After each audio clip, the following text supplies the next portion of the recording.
The course is built with the purpose to teach you how to build your own intellectual property database and where to store all information about it in a way that will allow you not only to manage it successfully, but to monitor it from every device.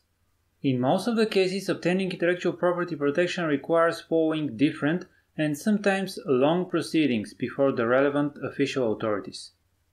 This means meeting different deadlines, and active and consistent communication with the patent office and your intellectual property attorney.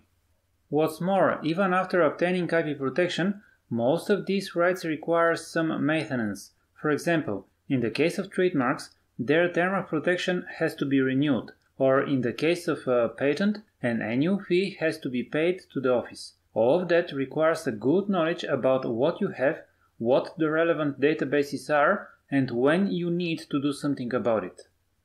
Big companies with serious IP portfolios use specialized software for that purpose. However, for small and mid-sized companies, such software can be way too expensive or even complex for integration. In this course, I will show you how to build your own IP database in a very simple way, using one very well-known productivity application called Asana, which will cost you nothing. This course is divided into 5 sections as follows. Section 1. A brief overview of intellectual property, which IP assets require database management, what an IP database is, and how Asana can help.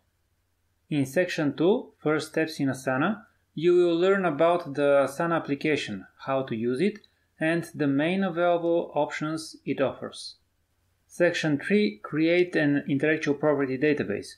I will show you one way to build an IP database using Asana capabilities, including how to organize your content. Section 4. Manage your intellectual property database. Here you will be given tips on how to manage your database in an effective way. Section 5. Conclusion. I will summarize some of the main points of the course and will give you a template based on which you can build your own database.